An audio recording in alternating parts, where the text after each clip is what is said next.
Attention, attention. You are listening to a pre-recorded episode of The Curious Realm. Curious Realm is busy traveling the vast void of time and space to find the best paradigm-changing content the universe has to offer. Enjoy the following transmission, and remember, stay curious.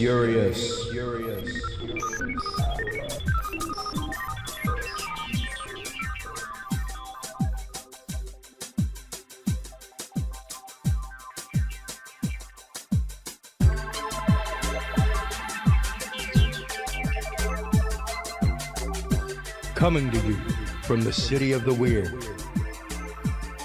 Exploring topics from the esoteric and unexplored to dimensions unknown. Shining a light of truth on the darkest corners of our reality. Welcome to the Curious Realm.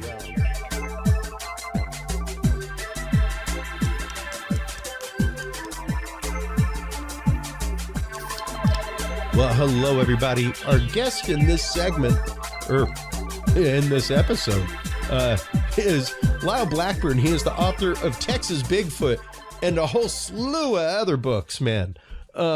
He is probably hands down the go-to expert when it comes to Fouke Monster, the stories of Fouke Monster, things like that. And we're talking with him tonight about the long history of cryptids in Texas. Welcome back to the show, Lyle Blackburn. How are you doing, my friend? I'm all right. Thanks for having me back. Absolutely, man. Always great to sit and chat with you. I got a chance to sit and have dinner with you, actually, not too long ago, right after the Lone Star Paracon. And it's always great to see you out there speaking all kinds of things. Your wealth of knowledge with these stories is vast, and you are an incredible storyteller. You are, as someone who sits in the back of rooms and watches presenters regularly, like for my living, Lyle, you are one that holds the audience in the palm of your hand when you speak.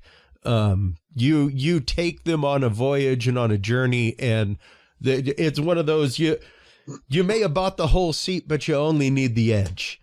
It's always great to see you talk and to see you talk with people afterward about these things. What was it that first brought you into the world of studying cryptozoology and cryptids? How did you first get that bug under your skin, so to speak? Well, it was actually a book, which seems appropriate. I was a big fan of movie monsters and, monster movies and stuff as far back as I can remember. And when I was in third grade, they used to pass around a thing and you could order books from Scholastic Reader. And they had one called Strange But True.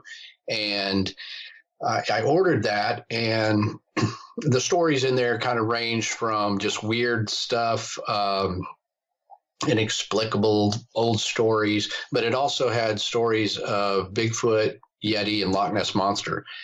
And that was the first time I had heard of Bigfoot and, that I can recall. And now I'm reading about these sort of quote unquote monsters that you could possibly see in real life. And that was like, whoa, this is great. I grew up, I was born in Fort Worth, Texas, been a Texan all my life, grew up hunting with my father. So we were often in wooded environments, which was conducive to stories of Bigfoot. So that's really where I what sparked the interest. And then somewhere after that, I saw a movie called The Legend of Boggy Creek in a drive-in, and that dramatized sightings of a Bigfoot-like creature in southwest Arkansas, about 3 hours from where I lived. So once I saw that, I realized, wait, these things aren't just in like Scotland or the Himalayas or even in the Pacific Northwest. We got creatures that could potentially be closer. So once I saw that, and that has been something that has changed my entire life in a way after having written the books and everything. But, that was an early age. And ever since then, I've just loved these subjects. Well, it is fascinating. I love the way that it was Scholastic Readers that brought you into this. I also had that exact same book, and my first book from them was about crystals. I still have the crystal it came with. Awesome. It's awesome to see that. Not only was that something that, because back in the day there were a lot of books, like I still have my Scary Stories to Tell in the Dark, and that became one that was banned not only from Scholastic book fairs but from schools in general. And there were quite a few that hit the list from that stuff. So to know that your parents weren't like, oh, no, don't read that. That's too much for you, little kid. But encouraged that and saw that, that's awesome. That is fantastic to know. And the fact that it has led you down this entire path of life, is truly a testament to the fact of encourage your children. It's awesome. That is great. Now, when it comes to legends of Texas and especially Bigfoot, things like that, we have a panoply of critters and cryptids crawling around this state. What are some of the reports that you get coming in regularly, Lyle? Well, I think, when people think about Texas, Bigfoot is not what they're going to think of first, obviously. Oil tycoons and Dallas Cowboys and other things we're known for. But believe it or not, there is a very long and intriguing and credible history of Bigfoot encounters in Texas.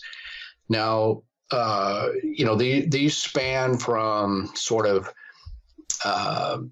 older stories from the 1800s, some new, wild stories in newspapers back then, all the way going forward, especially in the mid 1900s when things were recorded more, or newspapers were covering these topics.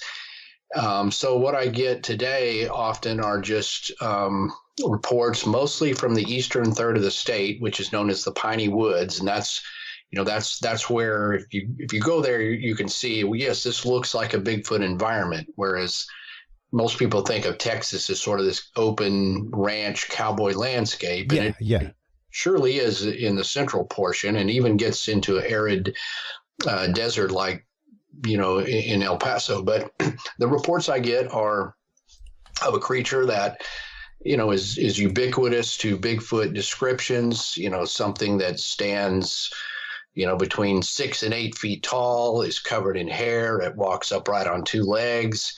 It has a foot impression with 5 toes. It looks something between an ape-like creature and something more like a hominid that has, aspects of our own humanity, and just a mix of those things, as we do with many Bigfoot reports. And these are from a range of people. These aren't just wild hillbillies or this can be doctors and lawyers and especially people who live in rural environments, ranchers and people who own property near the woods. Obviously, that's where the encounters are. So those are the kind of things coming in. And even, I can think of 2 or 3 where there were multiple witnesses who saw, however briefly or whatever, a creature that we would call Bigfoot. Wow. And it is interesting because Texas, as opposed to a lot of states, does have a ranging topology. We have just about every form of landmass known to man, except for like frozen tundra and rainforest.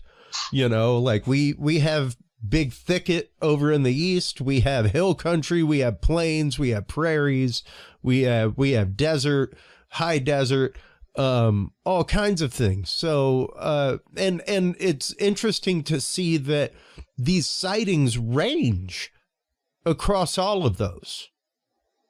Right. And that's the thing. I mean, while the majority of them are in the, eastern portion, piney woods, some of the swampy regions, of course, where we border with Louisiana, the bayou state. So it does get swampy out there in the east. Those kind of environments are where most of it is, but you do have a good history, especially like in the 1960s and 70s in the central portion, like from like west of Fort Worth down through San Antonio. And, populations have grown since then. So in some of those areas, you would look at them now and say, well, how could a Bigfoot be around here? There's a Walmart or whatever. But back in those days, there was nothing. So you would get these reports from the central portions. And even there's been some really intriguing ones, even up in the Panhandle near Amarillo, which is very wide open. I mean, there's not a lot of place to quote unquote hide if you're a large creature, but there's still credible accounts there. And there's even some around El Paso, which is obviously a totally different environment than East Texas. So you do get the reports across these ranges, with some of those that are in the most unlikely terrain for Bigfoot, where you just scratch your head, but you say, wow, this is really incredible. Yeah. And, especially when you're talking big thicket area, things like that over in East Texas, there have been sightings there for a long, long time. And even going into Louisiana, right up in the Four Corners region is where Falk, Arkansas is, so what do you make of the recent reports of black bear activity in that area spiking? Reports of black bears returning to the area, things like that. Could that be something that is possibly influencing recent sightings, or have there been an uptick of sightings recently in the area like there have been with black bears? It's hard to say if there's been an uptick or a trend, because people report sightings to all different places, different, if they know me personally, or if they direct their friend, or, report it to something like the North American Wood Ape Conservancy. So it's hard to track it a lot because there's no central place where they're reported. But, black bears, and that's the thing. People say, well, Bigfoots can't exist around here, whatever. But if black bears can, then surely Bigfoot can. I mean, it's a comparable requirements that those, creatures would need to survive. So if we do have black bear sightings, and certainly there has been more because we've been conscious a bit about the habitat and to reinvigorate these species. Yeah. I did get a photo from Falk, and it may have been a couple of years, but somebody got a photo of a pretty large black bear up there in Falk, Arkansas. And of course, it wasn't sent to me saying it was a Bigfoot. It was just simply, hey, there's a bear. Yeah. And I thought, there you go. I mean, there's bears up there, and occasionally they're seen. And like you mentioned, that sort of four corners or where the states come together, like Louisiana and Arkansas and Texas, called the Arklatex, that is just pretty much kind of one big area where there's a lot of piney wood. So, just because the creature's seen near Falk, and we call it the Falk monster or Boggy Creek monster, and then, a Texas Bigfoot, we call it something else, the Sabine thing or whatever, it could very well be the same type creatures and just have a different vernacular, a regional name is what we call it. But as you can see, like, it's just a lot of forestry out there, and those things can roam around just like bears. They could probably tag a bear and track it wandering around from Louisiana to Texas, and it would be presumably the same for Bigfoot. Well, and I would assume that, and that would be a fair to safe assumption, for any wildlife biologist to consider whenever you're thinking of a large bipedal primate.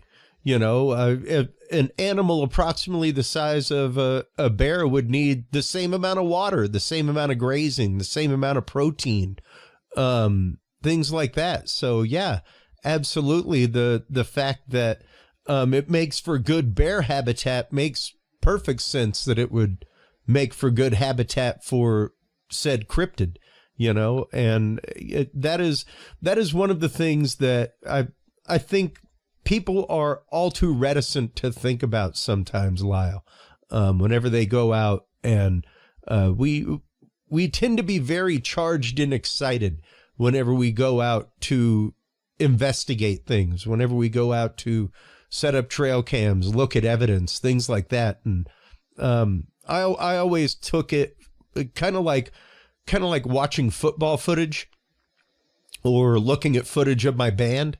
It was like I never looked at that the same night.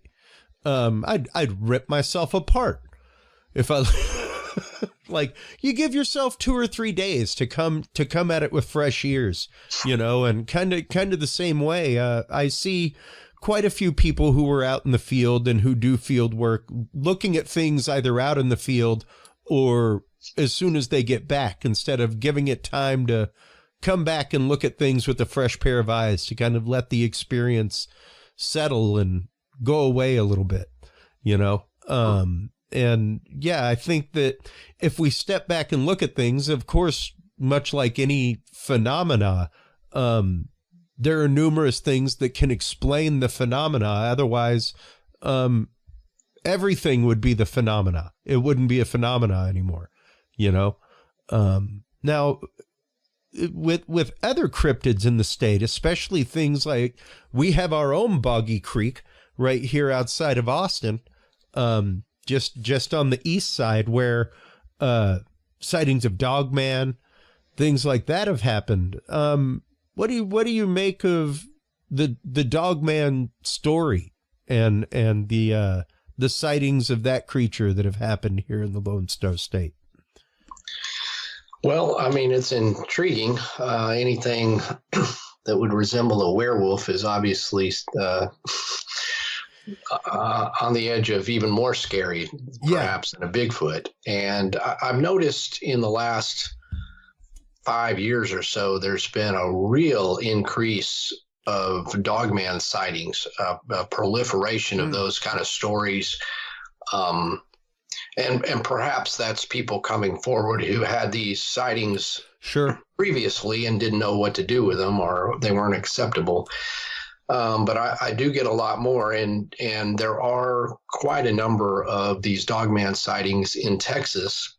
even going back to really old stories like the so-called converse werewolf, which is a bit of a word of mouth story that's been passed along since the late 1800s. But that was a story about a rancher who sent his son out to hunt down in near Converse, which is close to San Antonio, and he was killed by this bipedal wolf-looking thing, this huge animal.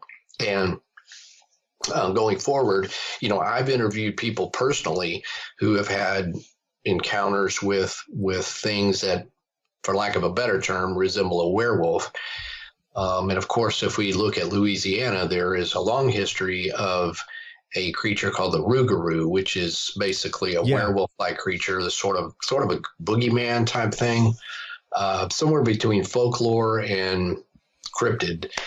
But the interesting thing about these proliferation of reports is you can start comparing and contrasting these. Recently, there was one at Lake Texoma where 3 guys saw a huge, sort of wolf-like thing with black hair that they said they could hear its bones even cracking as it stood up, and they were out there doing catfishing, and this thing came at them and even came into the water, and they jetted off in the boat. And that report came from a couple of different sources, and I didn't interview the guy personally, but 2 guys that I know. So there's always something, and that's really recent. Wow. As far as these Dogman encounters. And what is really, I'm Cajun by upbringing, half Cajun, and rougarous there are all kinds of interesting stories, swamp tales, folklore, but there is something about the DFW area. I don't know what it is, but just about every cryptid that is in Texas is right there in that area, even moving on to the accounts of Goatman, right there up around Lake Worth. What is Goatman all about for the audience out there who is not aware of Goatman?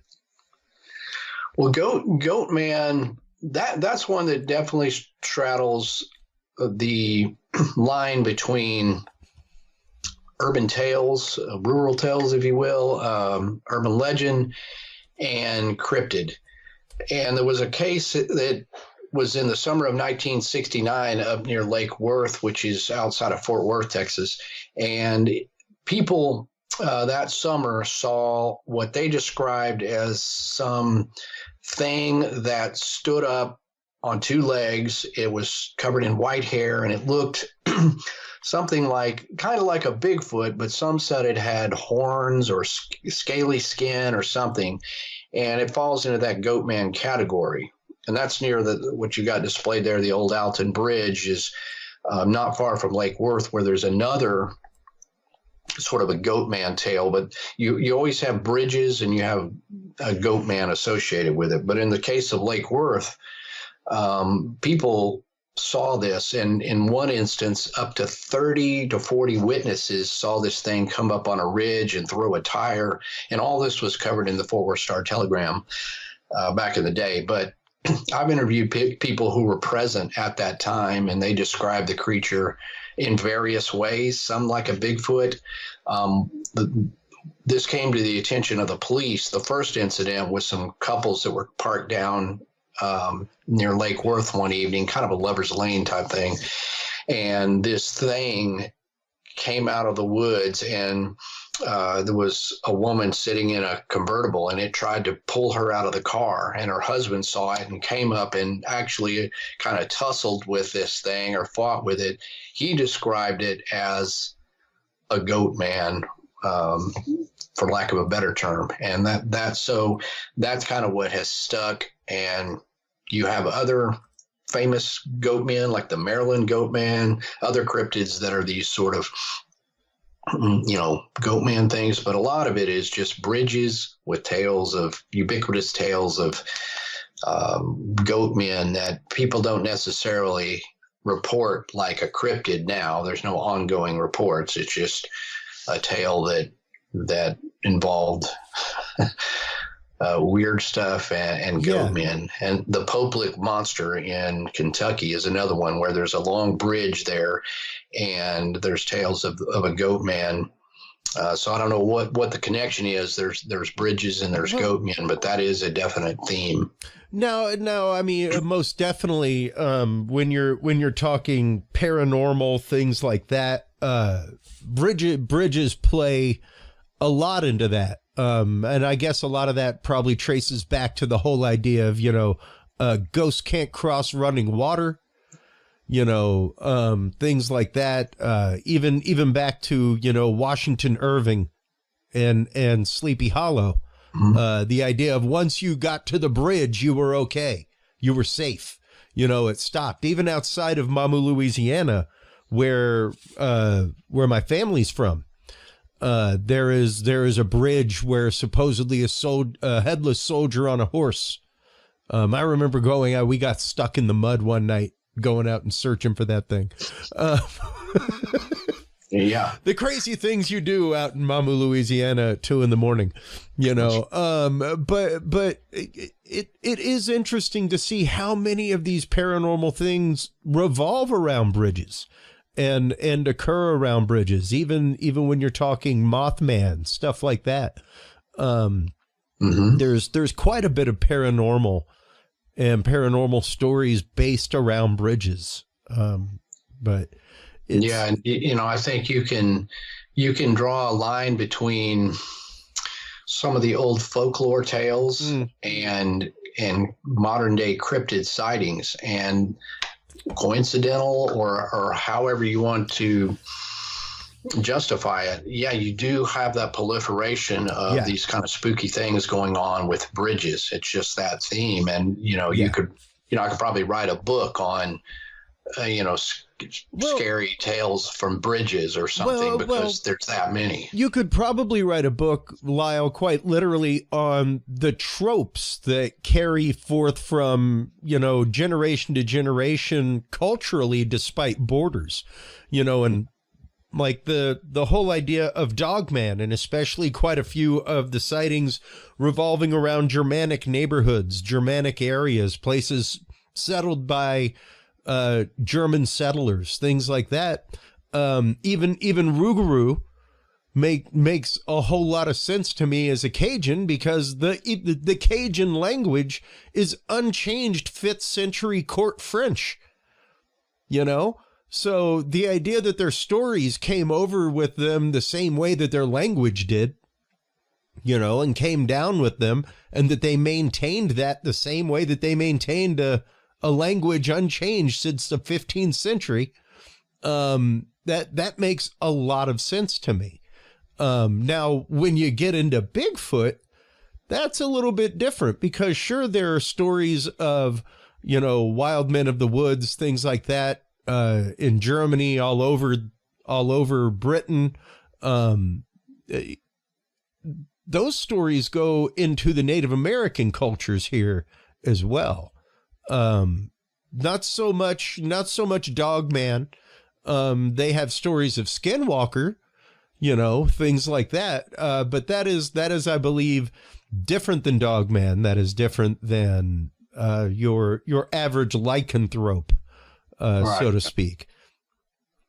Yeah, and you're right. And I think there's like what you may describe a creature as, or a lot of these sightings, if it's a sighting, it could be very brief.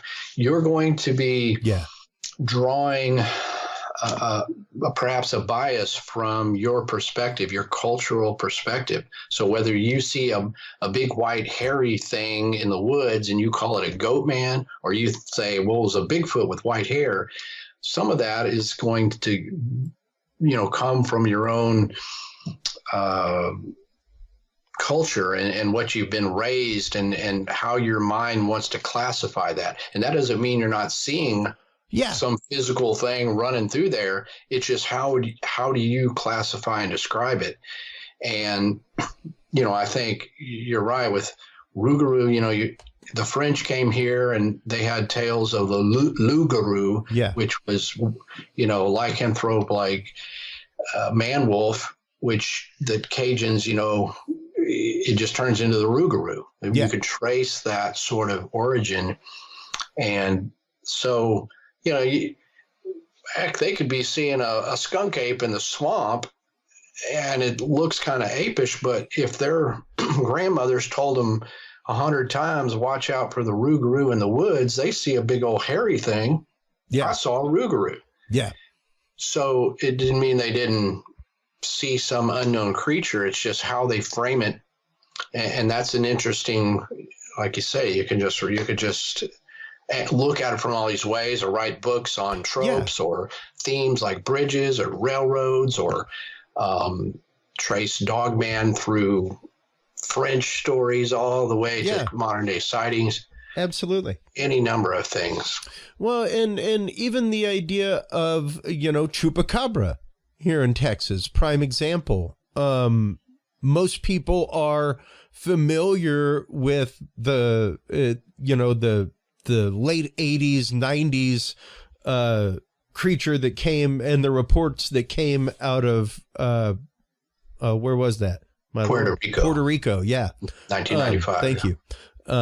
And much more alien-like, large creature spines coming out of its back, red eyes, fangs. And we also have a Chupacabra here in Texas, the Texas blue dog that is out and sightings regularly. There was just a run of sightings that just recently happened. And if I'm not mistaken, once again, up around the DFW area. But that even that is different here than sightings elsewhere. Yeah, that's one that sort of got confusing, because the name Chupacabra originates from those incidents starting in around 1995 in Puerto Rico, where livestock was turning up dead in mass numbers, and it appeared that their blood had been drained. So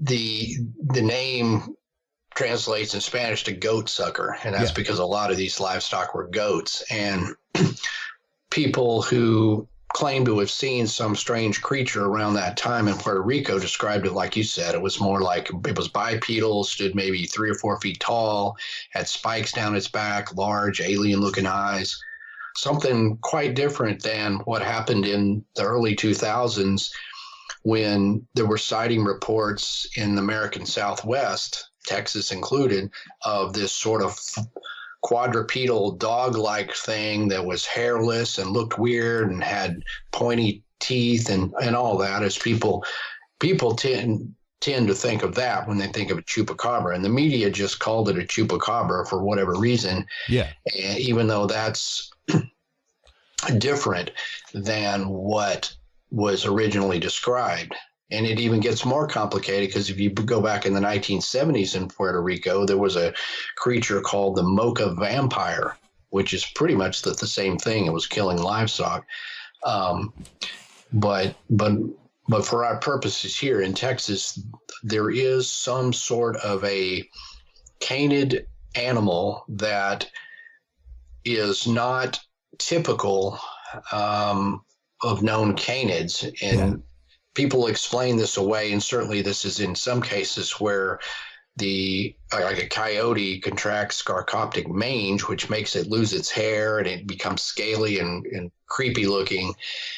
And that explains some of these, but some of the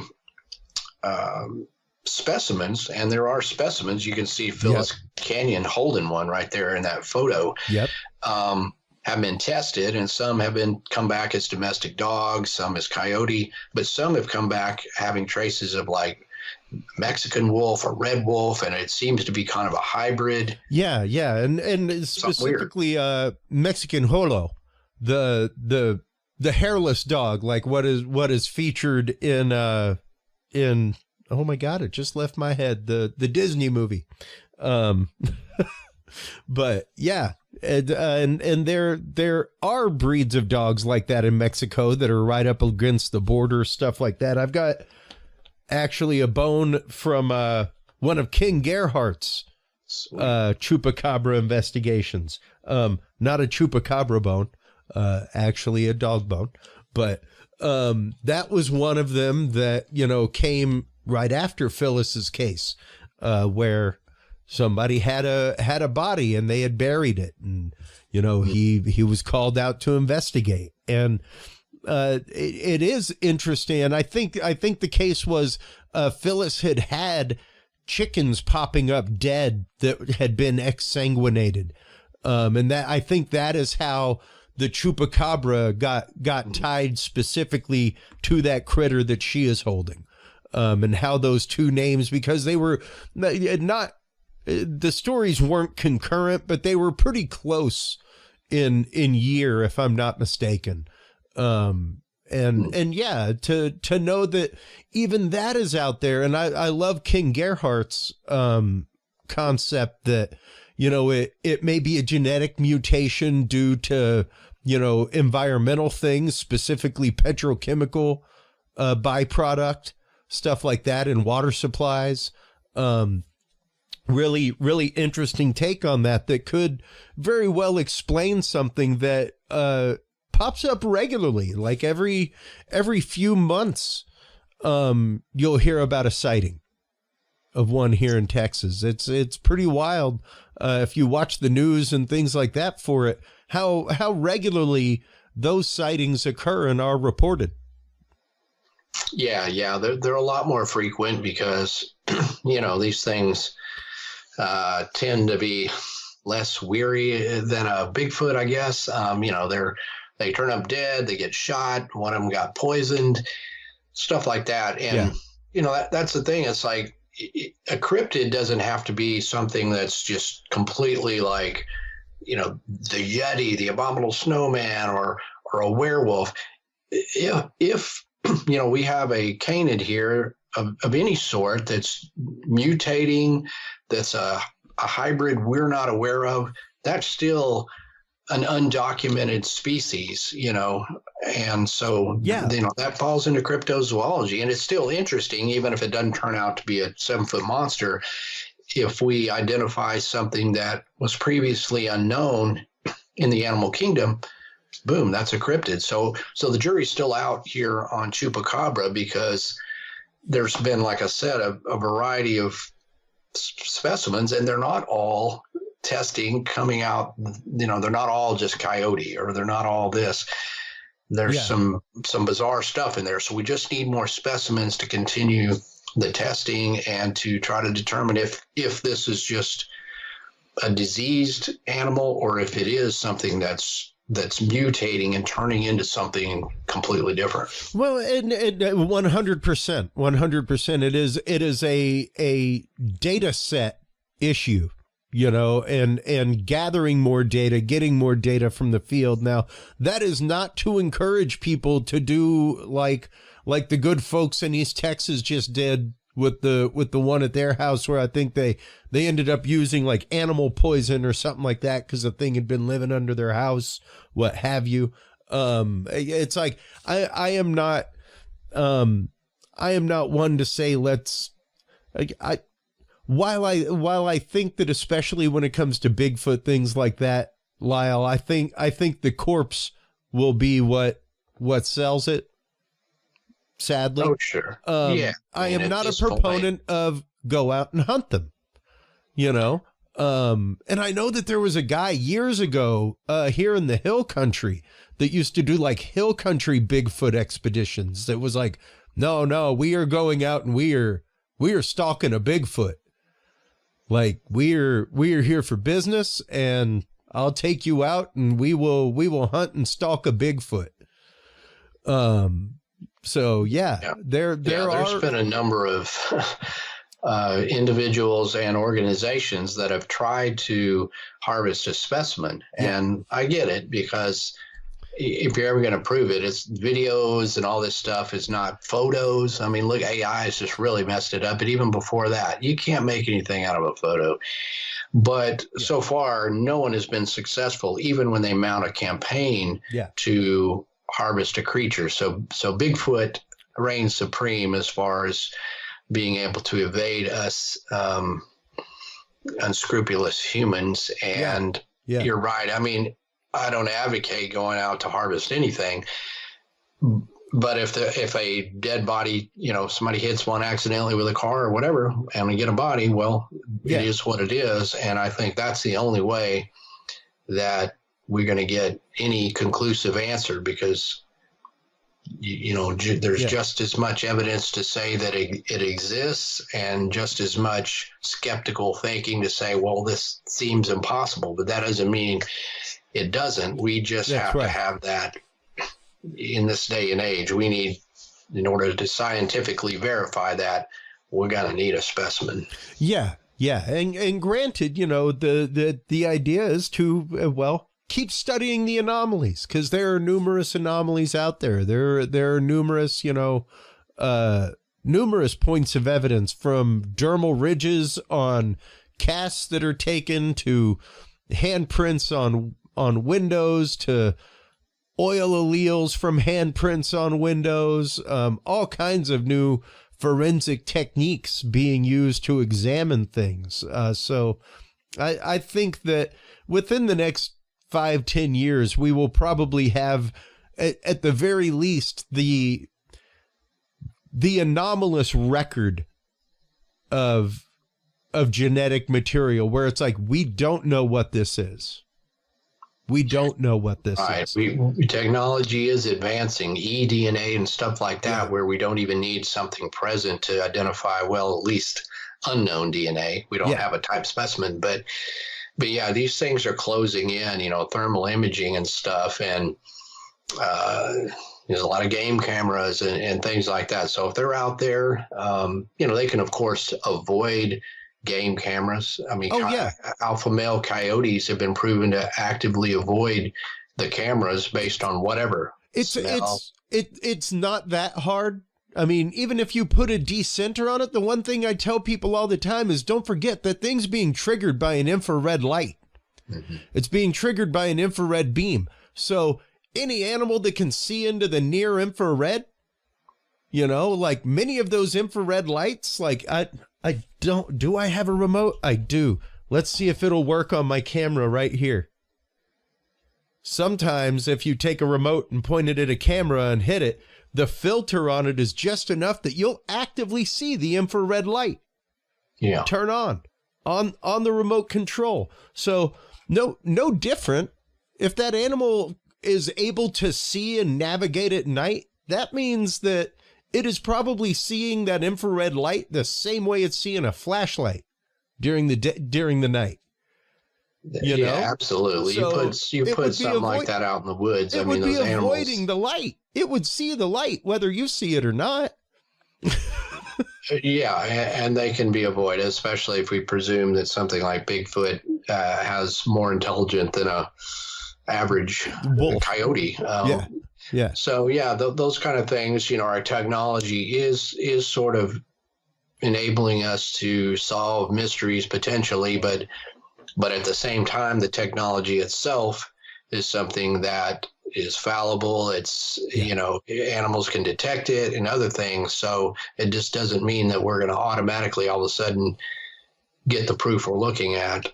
It still remains a mystery. And I think ultimately that's whether we prove any of these or not, at least for me. I mean, I'm all about the mystery, the possibility, and just the fact that people report seeing this stuff in modern times. This isn't some old folklore story, there may be, we can trace back, a werewolf story or whatever to 1800s, but I can talk to a witness who claims they saw it, a month ago. And that's what's intriguing, this phenomenon of people seeing these things and the trying to gather that data and trying to make sense of it. Is this really out there? And what is behind it? Well, and that's just it, Lyle. And that is why I say when it comes to things, especially like the folk monster stuff like that, like you are the resident expert, man. Like if anybody's doing a talking head show and Falk Monster comes up, they are remiss if they have not contacted you, my friend, because you are the go-to person that anybody comes into the Falk Monster Mart anywhere else in town and says, man, I saw this thing out on the bayou. They immediately say you need to get a hold of Lyle Blackburn. Like you are the go-to source for people in their accounts for things like that. And you take in numerous accounts a year from that location alone, right?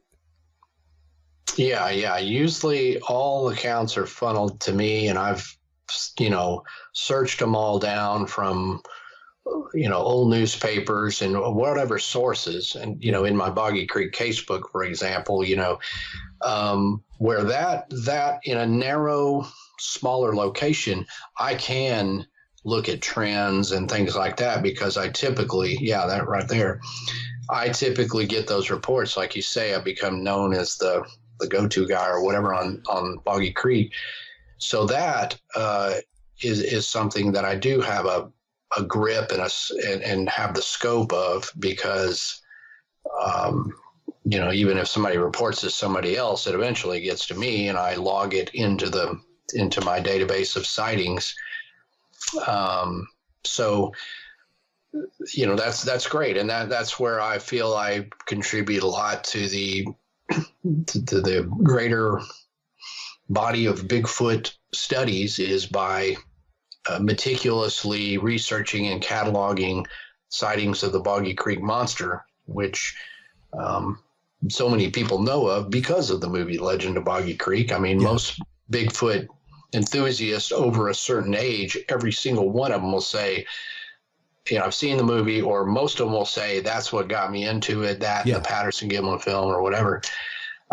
So I felt this is something worthy of documenting for Bigfoot research and Arkansas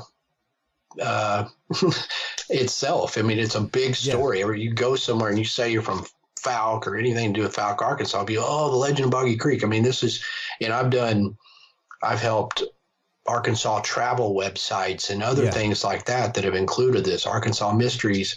It is something that is worthy of preserving these stories and to continue to track these sightings because of just how well known it is. Well, and it's the fact of it's local fare, man. It's quite literally localized history. And without that, without the stories, without those things, you lose part of the tradition of an area, even as a Cajun, I can tell you that. And the beautiful thing is that, you've worked in the past with people like Texas Parks and Wildlife. You're actively working with Texas Parks and Wildlife right now on a project. Yeah. Oh yes. That's something good to bring up. I've been working with a guy who works for Texas Parks and Wildlife, and he's been developing some shows for their series that airs on public broadcast, PBS, and they gave him the green light to do to look into some cryptids, especially Bigfoot, cool. Because it's a popular subject and it does connect with the outdoors. I mean, people go in the outdoors to look for Bigfoot. 100%. So it was really cool that he was allowed to do this. So this is going to air in March on the various PBS channels. I don't have an exact air date because it just kind of will air, but it features me quite extensively talking about what we're talking about here, Texas cryptids, Bigfoot, Legend of Boggy Creek, and super cool that because they're just looking at it from an unbiased point. They're not trying to spin it or make fun of it or anything else. Just like, people report this stuff. It's ongoing. We love our outdoors here in Texas, and you may see all sorts of amazing plants and animals. And oh, by the way, you might also see a Bigfoot. Yeah.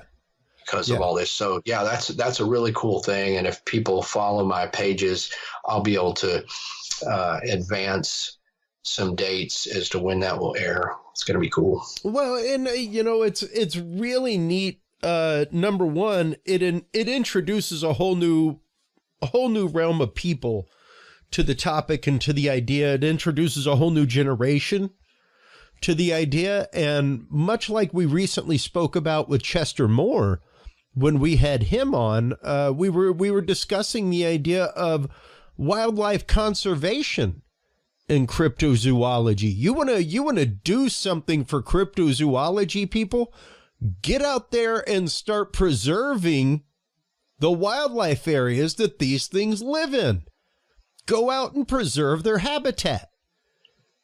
Like that is the most important thing you can do, is make sure that, the preserves in East Texas, things like that, stay preserved, that they stay wild, that they do not get developed. Because that is probably the most future looking and beautiful thing that our mutual friend Craig Woolheater has recently done, was the Bigfoot conservation that he just did right there in Jefferson, Texas. Not only has he had Jefferson, Texas decreed the Bigfoot capital of Texas, but there is now a Bigfoot conservation action going on there, where it's like, if we have these sightings here, we need to take care of our wildlife. We need to take care of our wild areas, and we need to conserve their localized habitat to make sure that they stay here.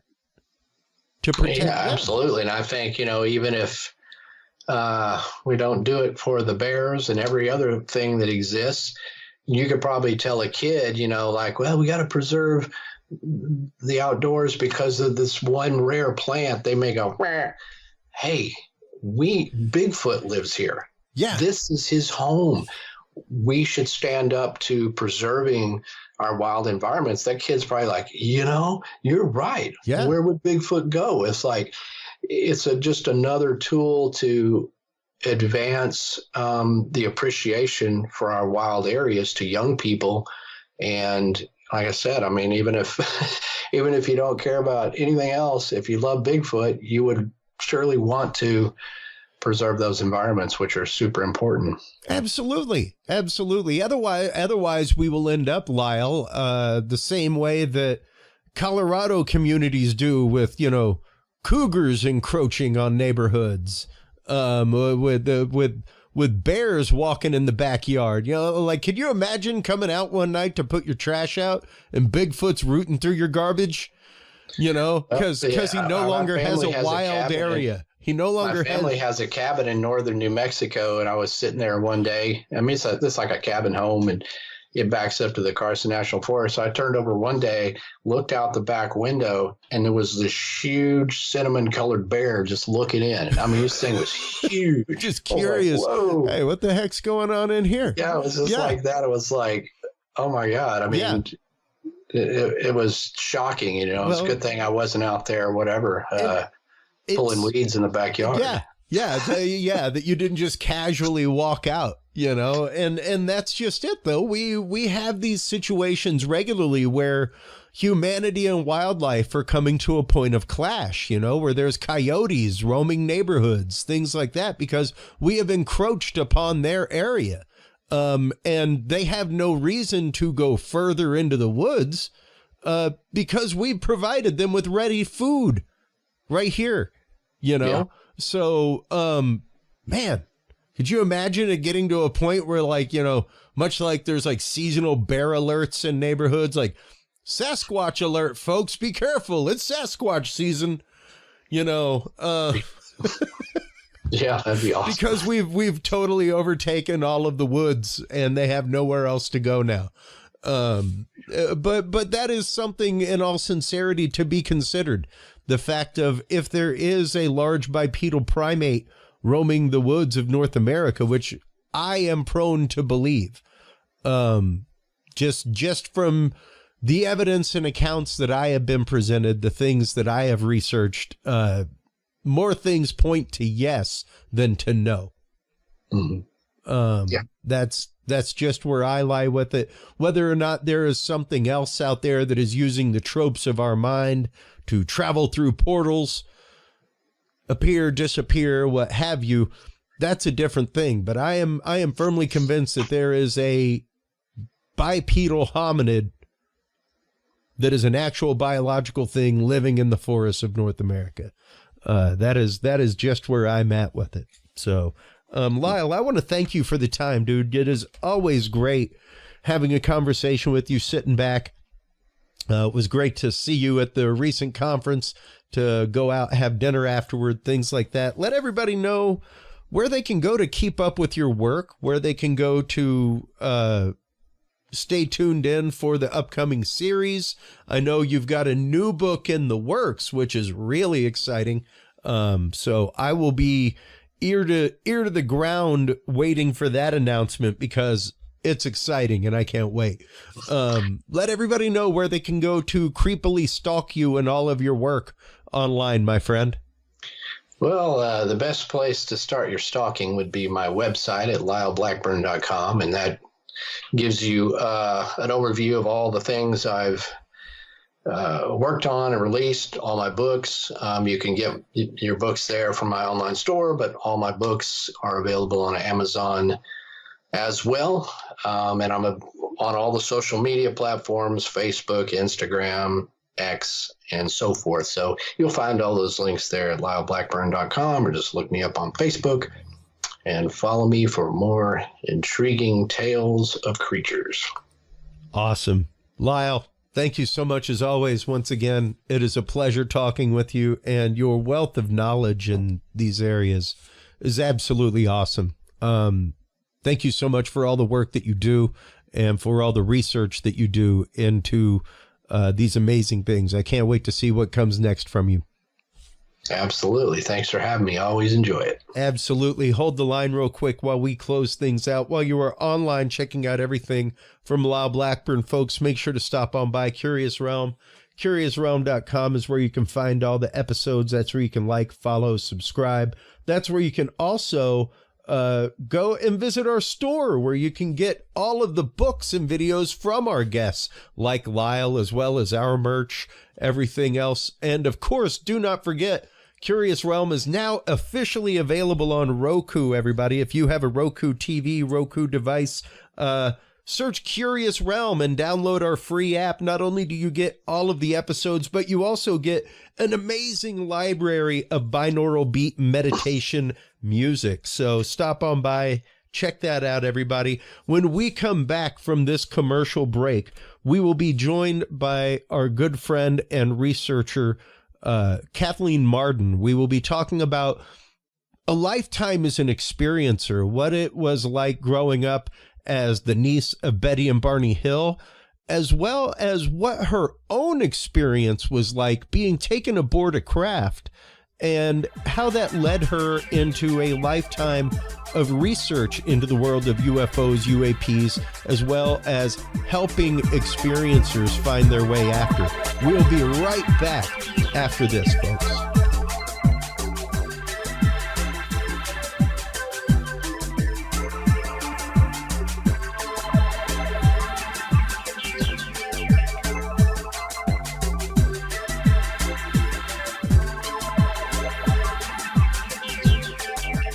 The Curious Realm podcast is your source for the latest and greatest news and events in the world of the paranormal, esoteric, and forbidden knowledge. And there's no better way to spark the conversation than with items from the Curious Realm store. Choose from fan favorites like hoodies, mouse pads, coffee mugs, and more. Buy books and items from your favorite Curious Realm guests. Get your hands on the latest gear for paranormal investigations and experiments we discuss on the show. Open your web browser and stop on by the Curious Realm store at curiousrealm.com/store to buy the latest Curious Realm wear and out-of-this-world gifts for yourself, your family, or a mind that you want to open. That website again is curiousrealm.com/store.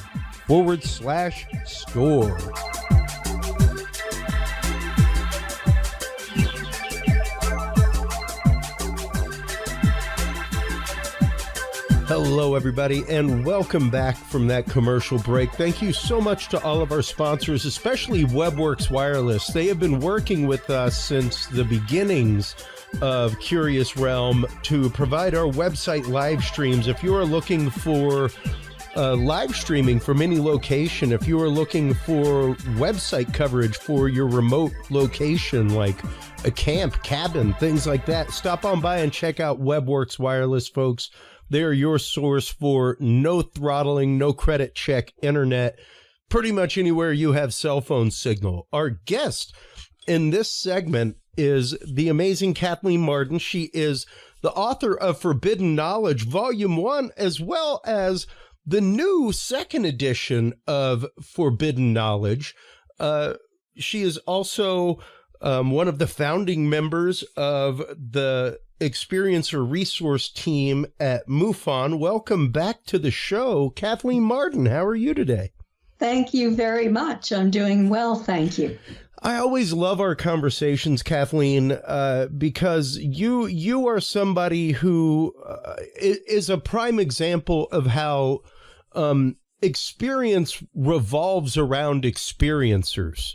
And it's very interesting to see how you yourself have had your own experiences throughout your life, even similar to those of your aunt and uncle Betty and Barney Hill. And the fact that these things led you to a greater calling within the realm of ufology and really getting to the root of the world of the experiencer is a beautiful thing to me. So thank you so much for all of your work with experiencers, folks like Sev Talk, and helping found things like the Experiencer Resource Team. I consider that to be one of the greatest endeavors of MUFON right now. And really, whenever I hear people like, oh, you know, they're just nuts and bolts, I'm like, I don't think you're aware of the ERT and the work that they're doing. So let's get into your experiences and what led you to write Forbidden Knowledge, Volume 1 and 2, and what's led you down your current road of research and work, Kathleen. Well, I have to tell you that my aunt and uncle's abduction in 1961 had a major impact on me. I was 13 years old, and they were very close family members. In fact, when I was in college, I lived with Betty, and this was after Barney's death.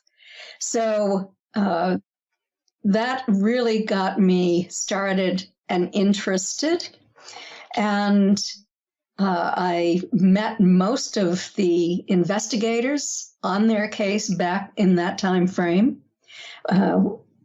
They always shared their experiences with the family.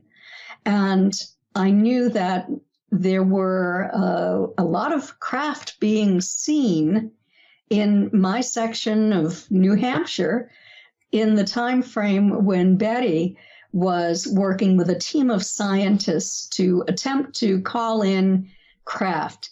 And, you know, I'm wondering if maybe she was the first CE5 person. Yeah. I don't know if she was or not, but she, way back in the 1960s, was working on that and calling in craft. And one landed on my grandparents' farm. And there were 2 witnesses to it. And what I thought that I would never tell to anyone is that my mother and I recalled finding ourselves on craft that night. Wow. And, you know, it was terrifying. It really had a huge emotional impact on me. But when I tried to talk about it, my mother would always say, they don't want you to talk about this. And so I just clammed up. I held it within. And, you know, it had an impact on my ability to sleep, on my general outlook. There was so much fear involved. yet the inability to really discuss it until Dr. James Harder visited my Aunt Betty.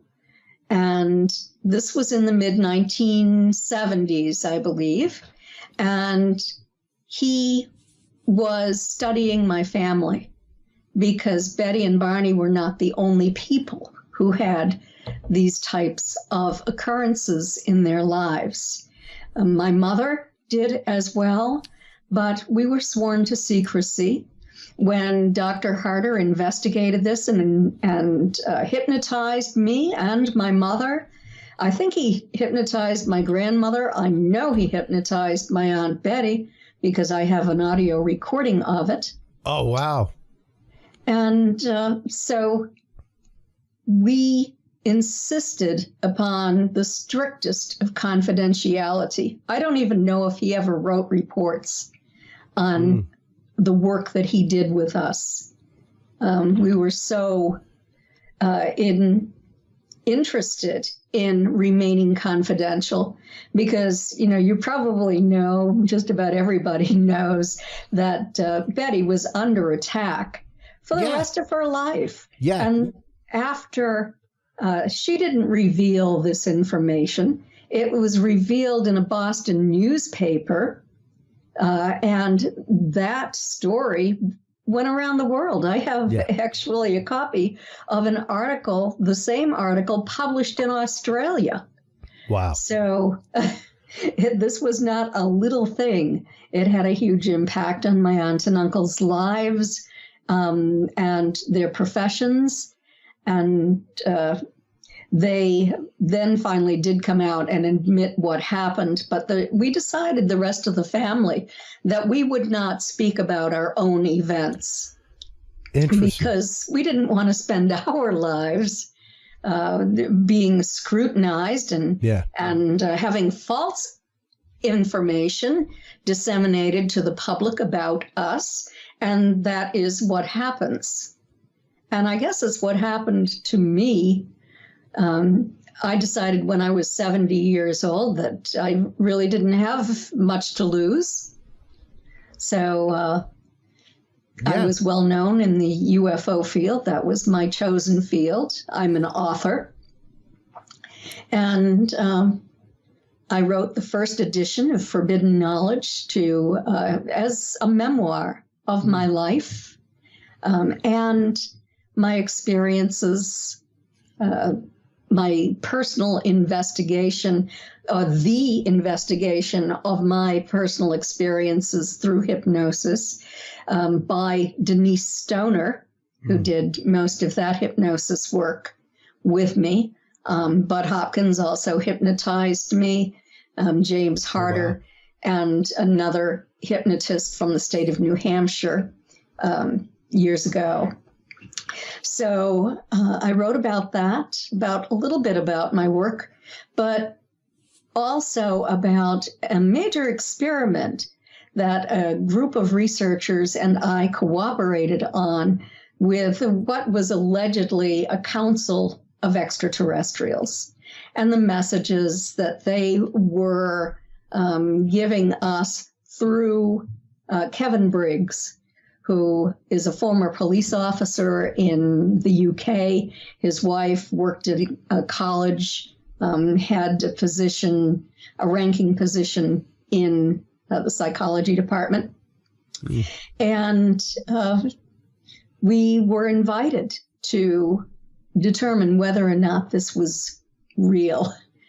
And so we were permitted to use scientific equipment in order to determine whether or not this was his imagination or if something was really happening here. The alleged extraterrestrials, we couldn't see them. Sometimes we saw shadows of them.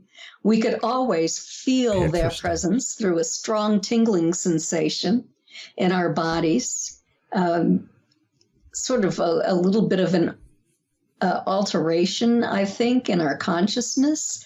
And Kevin became very, very hot. The environment around him, regardless of whether he was at his house, at my house.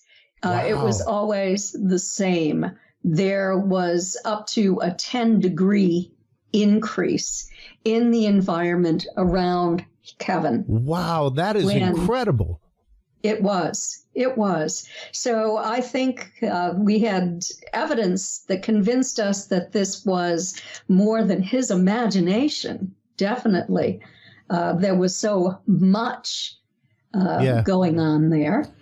Well, and also, we attempted to determine if these were actually extraterrestrials or only some entities, maybe ghosts who were having fun with us. Sure. And so that was a challenge. So what did they do? They showed us orbs.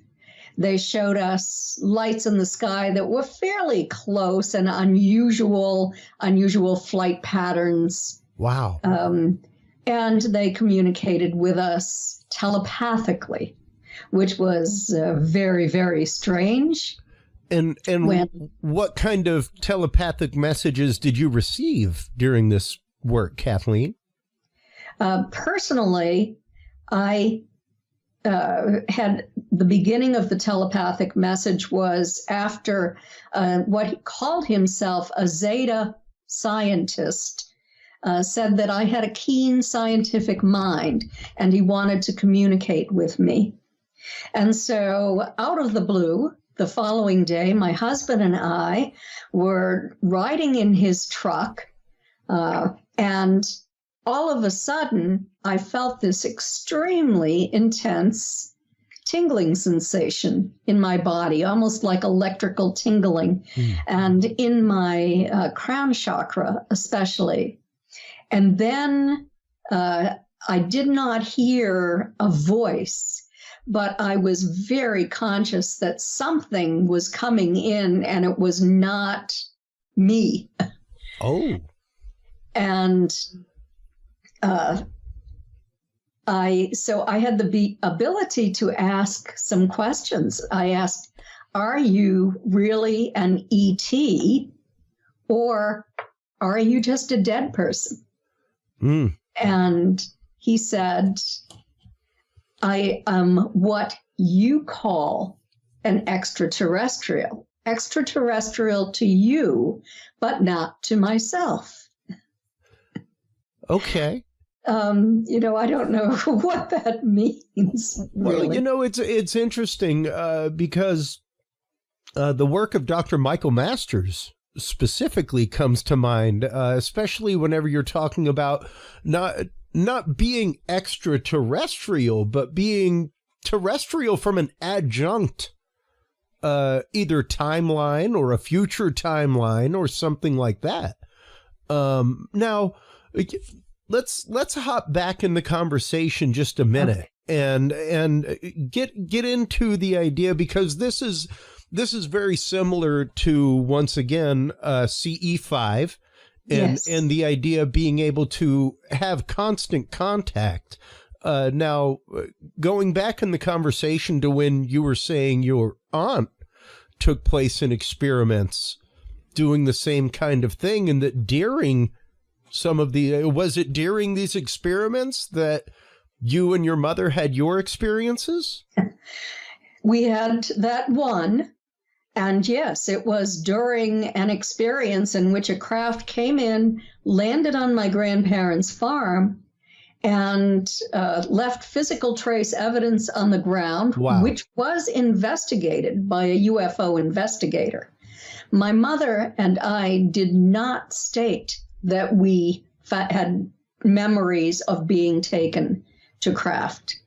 What I later discovered is that they were very interested in measuring the level of toxicity in my body. They told me they had to take tissue samples for that. Also, I was within 20 miles of Pease Air Force Base, which was a nuclear base. Yep.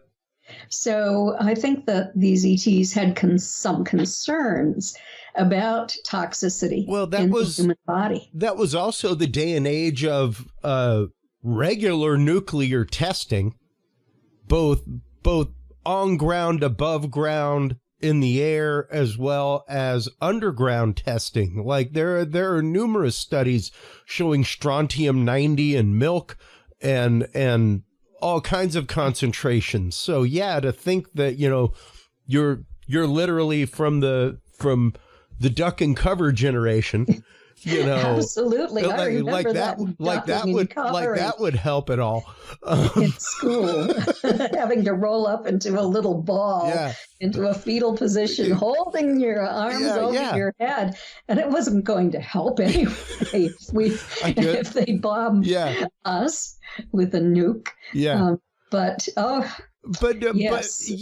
know, there was regular contamination of the skies, things like that. So the fact that they were interested in that and in studying the contamination of your body is interesting. Mm-hmm.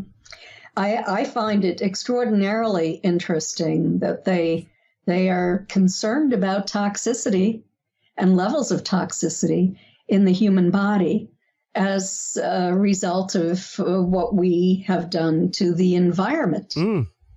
Well, and, you know, once again, going right to the work of Dr. Masters, that is a lot of what he is hypothesizing is if you extrapolate out the general just physiological evolution of humanity from, you know, what we were in Neanderthal to now, and extrapolate that out by a few 10,000 years, we would probably look awfully gray, you know, and it would make a whole lot more sense for one of them to be coming back to figure out and backtrace what we did to our environment, and how we can fix that, you know.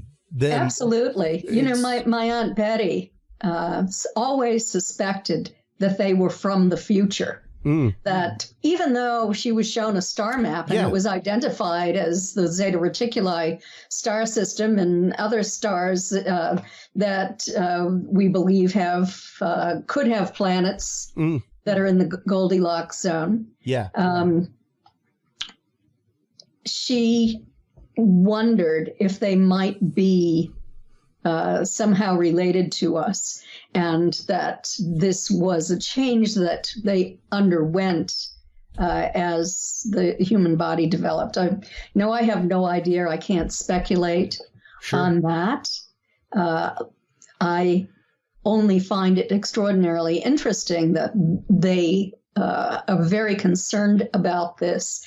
And during these sessions, when you read either of my books, the first one, which is more of my spiritual journey, the second one, which is more of my academic and work journey, you will find the questions that we asked this Council of 8 extraterrestrials.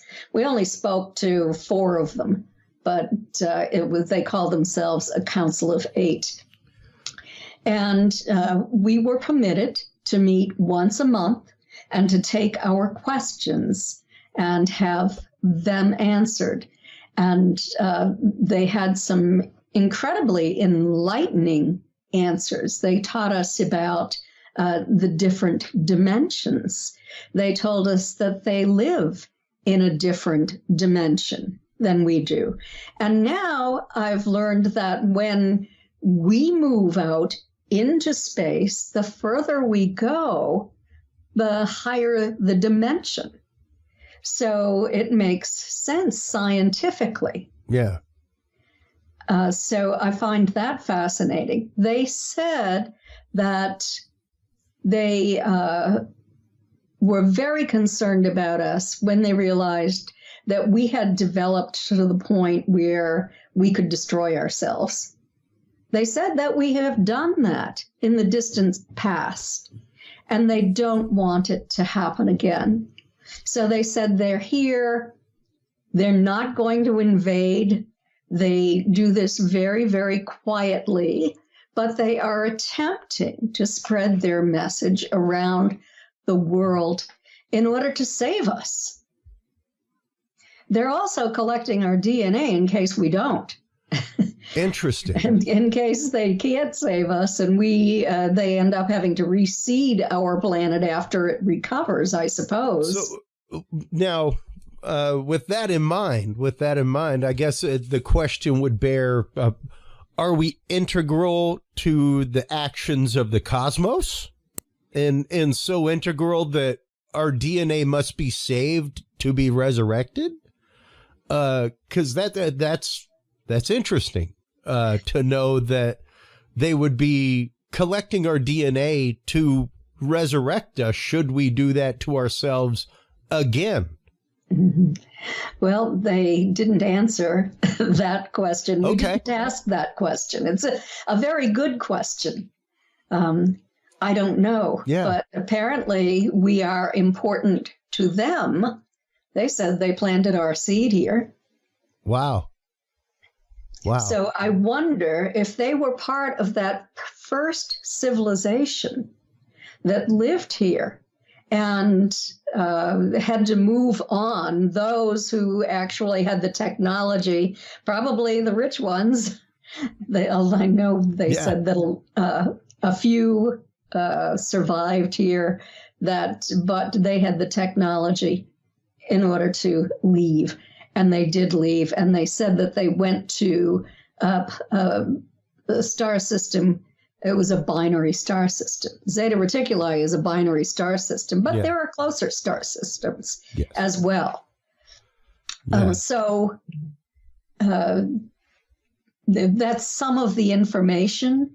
The different members have said that they were from various star systems, but they work together. And they travel on craft. They live on craft most of the time now. It's pretty interesting. I noticed what I thought were some conflicts in the information that they gave us. Perhaps I simply didn't understand it well enough and didn't go back to elaborate. But the information was fascinating. The information about the dimensions, about consciousness. Yeah, that is, and a remarkable opportunity, channeling, not channeling, what have you, to be able to connect in that way with something from beyond. And you know, that is a big question in a lot of communities, Kathleen, is the idea. And I even, when it comes to CE5, I've got the app. I have yet to go to a CE5 event. But I have some caveats with CE5 and with some of the protocols. And I guess to me, some of it rings a little spiritualistic. You know, almost Ouija board-esque, and I guess I'm concerned about that. In all honesty, spirituality-wise, you know, I mean, geez, the nice little girl in The Exorcist was just playing a game with a Ouija board when something very malevolent guised itself in the guise of something very nice to get access. You know, yes, and anyone who participates in anything like this needs protection, spiritual protection. Thank you. And we always had an ordained minister, Dr. Melanie Barton-Bragg, who gave us that spiritual protection before we had any meeting.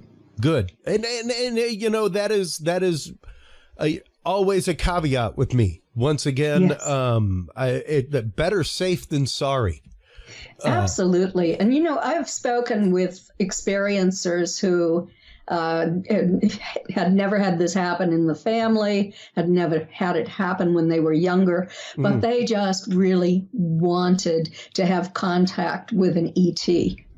And you probably know what I'm going to say, but they ended up with something negative. Well, and that is just it. And that's something that I think a lot of people, you've been on the show before, Kathleen. I love talking about all kinds of topics, but more than anything, I enjoy demystifying things for people and making it to where, you know, people go into any kind of research with not only an open mind and an open heart, but an educated mind and an educated heart. And to go into any of this, whether you're walking around a building with an EMF detector or whatnot, if you are going out with a specified intent of connection, you need to be careful.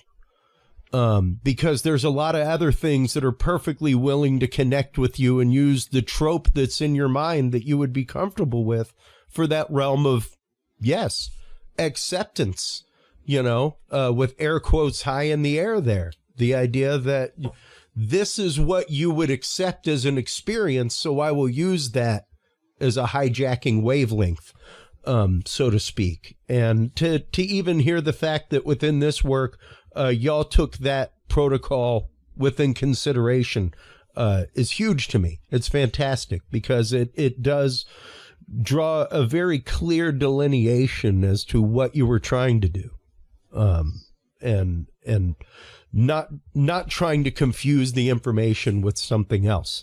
So absolutely. And you know, we were never able to answer our question, are you actually extraterrestrials who have come here from other star systems? We couldn't get the confirmatory evidence of that. Yeah. We wanted them to show us a craft up close. We wanted them to materialize in front of us, and they didn't. But we did see them in a couple of them in shadow a little bit. Okay. So, I mean, but we always had a sense that they were very kind, gentle, positive. We always kept ourselves in a high vibration. I mean, you never drink when you're doing something like this. You never consume alcohol, for one thing, because it lowers your vibration. You don't want to do anything that is a central nervous system depressant, because it lowers that vibrational frequency. And my book talks all about vibrational frequency and what you need to know about that. So, I think we covered a lot of ground in the experiment that I worked on that is in this book. It sounds like it. And, you know, to carry on with frequency a little bit more, Kathleen, that one of the concepts I've been talking about a lot, especially since MUFON Symposium this last year, is the idea that experiencers, specifically experiencer families like yourself, it's almost akin to a watch being in the presence of a magnet. That watch will never be the same watch it was before it was in the presence of the magnet. That magnetic field will always be resonant there with the watch, you know, and it's interesting how experiencers are drawn to other experiences. It's interesting to me how experiencers suddenly start having experiences of other natures. And even how experiences much like your own and your mother's and other family members run within familial bloodlines. And how these vibrations are carried on almost in an epigenetic way. You know, the same way that there was a huge study, which I think may complement your work, Kathleen, that was recently done on the children of Vietnam vets. And how PTSD is epigenetically passed on. How traumas are epigenetically passed on through generations. So the idea that an abduction experience, something that is so jarring, not only vibrationally, but physically, emotionally, spiritually, everything is rocked by that. To think that moment of stasis in time wouldn't be passed on is silly to me. If something like the trauma of war can be passed on, then yes, absolutely. I would tend to believe that that traumatic event that you experienced would be able to be passed on as well.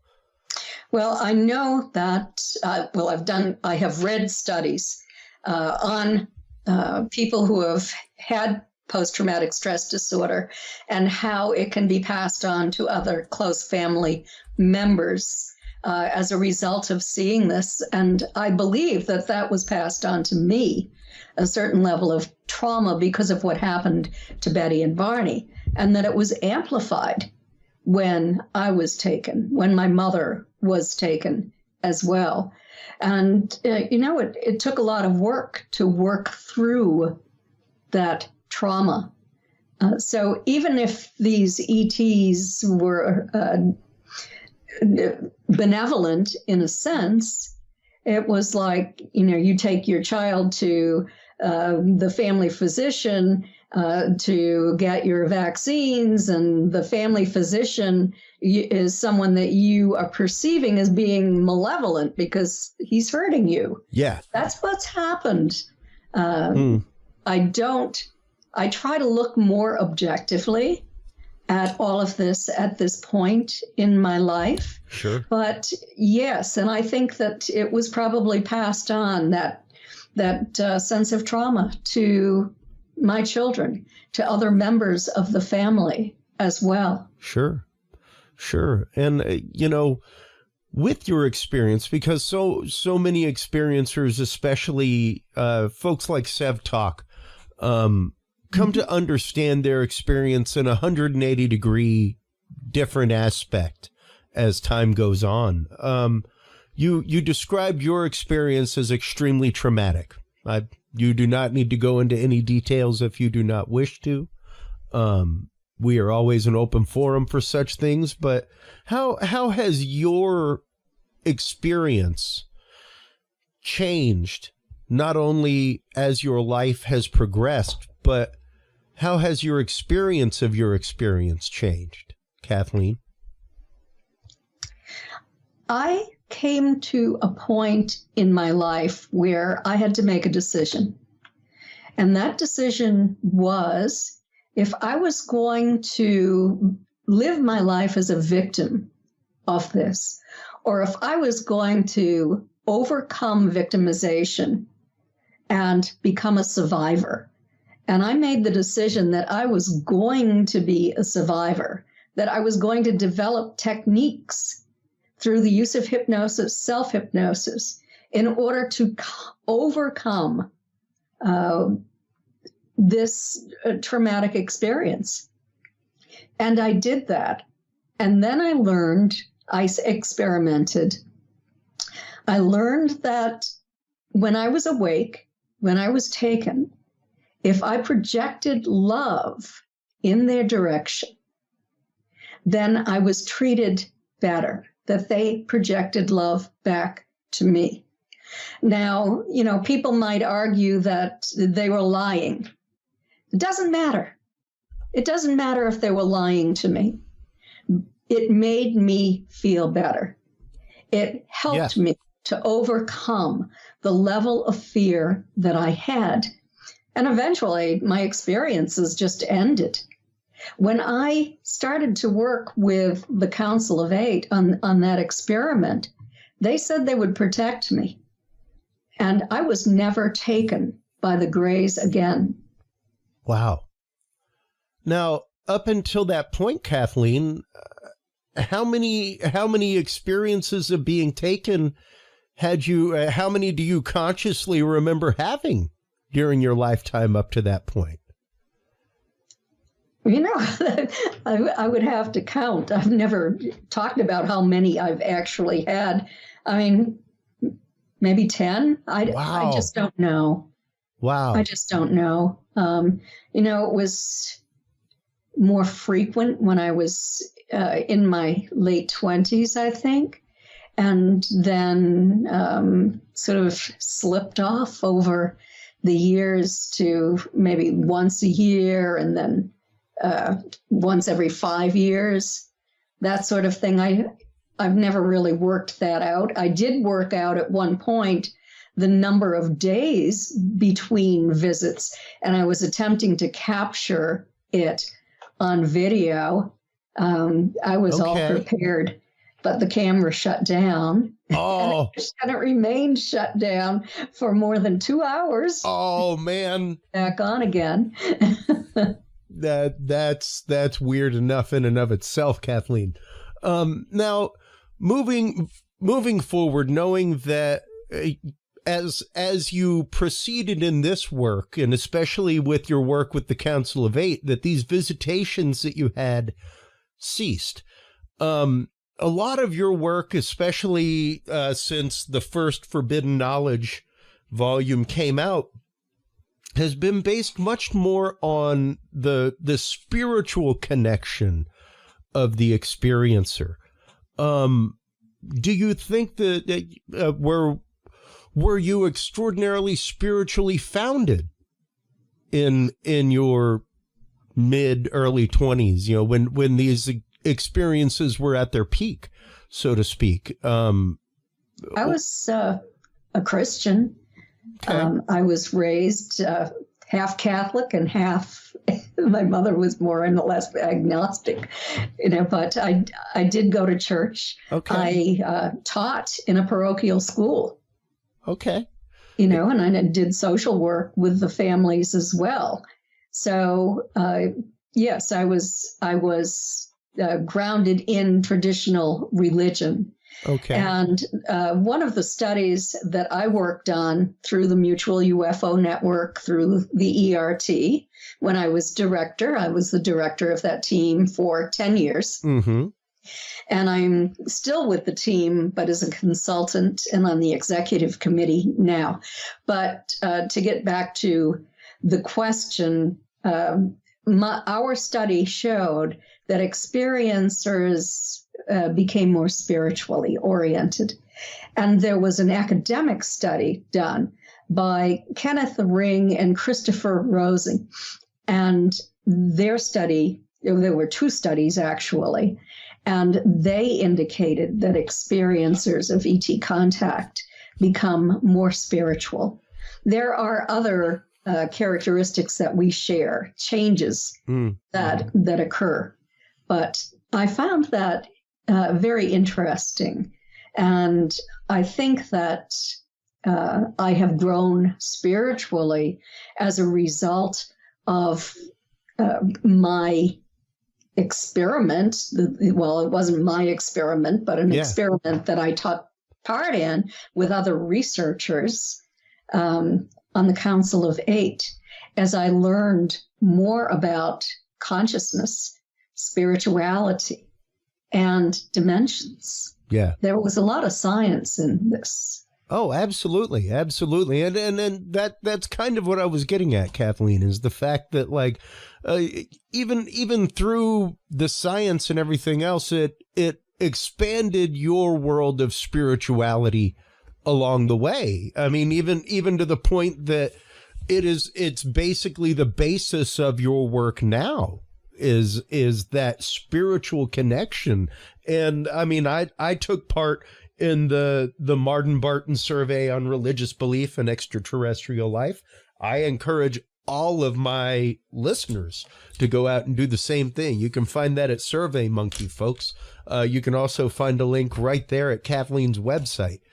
You can go and take the survey, because it is through surveys like that and through the work that you're doing, Kathleen, in this, that we find these common connections, you know, and that I'm a huge proponent of spirituality over religion. Don't get me wrong. I'm raised as a cradle Catholic, spent a year as a Catholic seminarian, many years after as assistant youth minister, taught CCE, things like that. But when it comes down to it, it's the fact of spirituality is what we carry through with us day to day. That yes, it's a way of living. Yeah, yeah. And I believe that Jesus and that many of the other prophets were teaching spirituality, Absolutely. a way of life, not going to church on Sunday. Yeah, to Jesus was not a Catholic. What you did during the week. Yeah. But to live a life, sort of, if you're a Christian, walking in the footsteps of Jesus. Well, and, just honestly being a good human being. Absolutely. And all religions are important. That's right. As long as you live those religions on a day-to-day basis. Now, when it comes to the messages from the Council of Eight, as we wrap up here in the last 10 minutes or so of this, of course, a lot of their message was, don't destroy yourselves again. Please don't do that. We're here if you do. But what did they have to say about the overall direction of humanity? What did they have to say about the overall spiritual connection of humanity, Kathleen, and what we should look out for there? Well, essentially what they said is that our technological progress is out of sync with our spiritual development. And when there is this imbalance, they have seen this on other planets, and it could lead to the words they used was the disintegration of life on that planet. And they don't want that to happen. They're attempting to increase spirituality. They want to see us develop technologically too. They have offered to help, but the help would have to be agreed upon by world governments. So, that's the information I received. Take it or leave it. Well, and, it's always interesting to me. I have had my moments of true, what I know to be true divine revelation in my life, Kathleen. I have never, I've experienced one, true UFO. Do not know what it was. It wasn't a craft that I could tell. It was just an amorphous object flying through the air. Really strange. Aside from that, I have had quite a few paranormal experiences and a few, like I said, what I consider to be moments of true divinity and divine connection in my life. Though those are the reasons I have these conversations. Those are the reasons why I will forever believe the experiencer until proven otherwise, Kathleen. I can give a zero bigger than my head amount of proof or evidence to the fact that I was in the presence of God in my church in front of 300 people. I can give zero evidentiary fact to that other than my actual experience that day. But it's a moment that changed my life, that will forever change my life, that I will never, ever forget. And despite the presence of any building or other people in the world, I know what the connection to my divine feels like. And that is what these experiences do for people. It is a unique experience when it happens, even when it happens with other people, and it's sad to me sometimes how families do not talk about it, Kathleen, how friends do not talk about it, to the point of, good folks like Terry Lovelace and his friend who they just lost connection and never talked again. Even knowing you and your mother had experiences, but it was never talk about this. We won't even talk about it amongst each other. Right. Until later on in my life. Yeah. When we did talk about it. And we had this conversation. Do you remember this? And do you remember this? And we did independently remember the same experience. Wow. And And that is incredible to know that, I mean, you are sitting and living proof of the fact that these things follow familial lines, that experiences follow familial lines. It is so interesting to me, the way that they do. And the more I am exposed to it, it's odd, but the less in awe I am by it. And the more I have just accepted the fact that, oh yeah, makes perfect sense. But before we let you go, what advice do you have for the experiencer, Kathleen, for those who are either taken aboard with entities, for those who have had telepathic connection with entities, for those who have had marks laid upon them, like our mutual friend Sev Talk? What advice do you have for people who are experiencers of these things? Well, I'd like to say that my book, Extraterrestrial Contact, What to Do When You've Been Abducted, has been called the best book ever written on that topic. 100%. 100%. And it is full of information, but I think that it's extraordinarily important to work through your experiences, through what has happened to you, because how can you be a fully functioning human being if you're walking around in a state of trauma? It's like having a weight lifted from your shoulder. And that happened to me.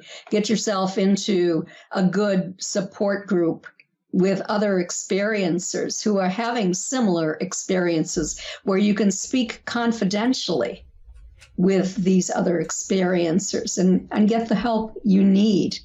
I don't know if it's necessary to have hypnosis, but a hypnosis that is therapeutic hypnosis, or even EMDR therapy is important to resolve the emotional trauma. Yeah. Even if the experience was positive in the end, you might feel traumatized after it occurred, because there's been so much negative press. And despite of its positivity, it's still forced upon you. Yes. It's still absolutely. Forced upon you. Don't have a choice. Yeah. Yeah. No one asked me if I wanted to be taken when I was 17 years old. Yeah. And subsequently.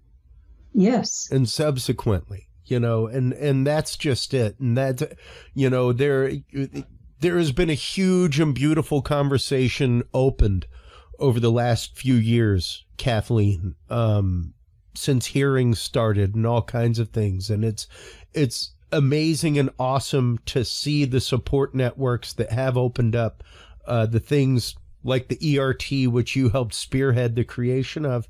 It's absolutely beautiful, and it's great, and to know that for decades, there was almost nothing in that right.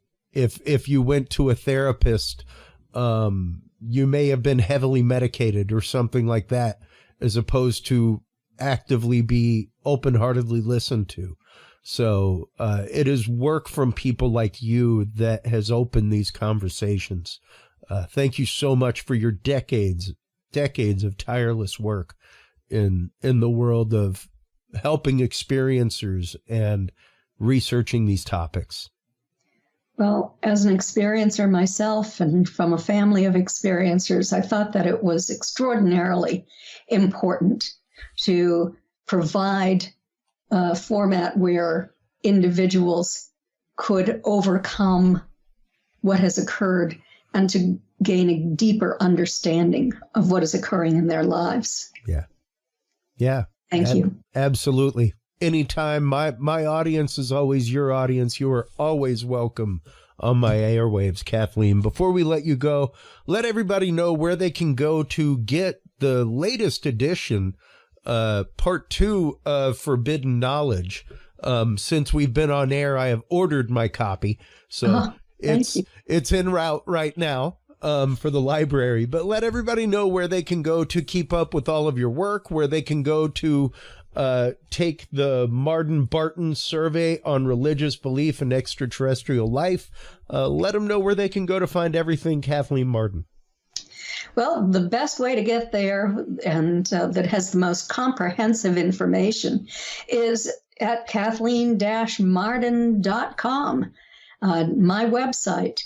My books are also available. All of them are available on Amazon, and most of them are available on Barnes & Noble as well.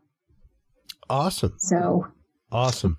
Well, thank you so much for your time as always, Kathleen. It is always great to chat with you. Please do hold the line while we close things out with the audience.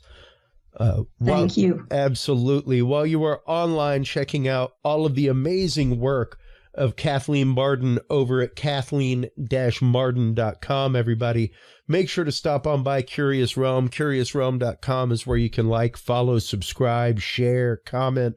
That's where you can find all of our episodes. That's where you can also visit our bookstore and buy all of the books from our guests.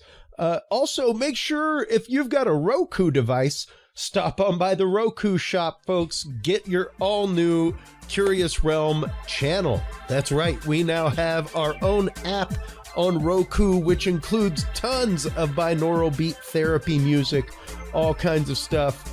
So stop on by, check that out. If you're a Roku user, download the Curious Realm app. Thank you so much, as always, everybody, for tuning in. It is your open hearts, your open minds that makes the conversation possible. And without the conversation, we do not march forward as humanity. So remember, take care of yourselves, take care of each other, and stay curious. We'll talk to you soon. Bye-bye. Thank you for tuning into this episode of The Curious Realm. Stay tuned for more guests, forbidden topics, and hidden truths. Follow us on social media by searching Curious Realm. To download the official Curious Realm app and view the Knowledge Vault, or become a sponsor of Curious Realm, visit our website at curiousrealm.com. Curious Realm is available on your favorite podcast and video services, as well as KPNL Radio, APR TV, and the Curious Realm app for Roku devices. Curious Realm is a proud member of the Ground Zero Media and Aftermath Media family of podcasts. For more great shows and members-only content, visit groundzeromedia.org and aftermathmedia.com today. Thanks for listening. Stay curious. And remember, the other side is always watching.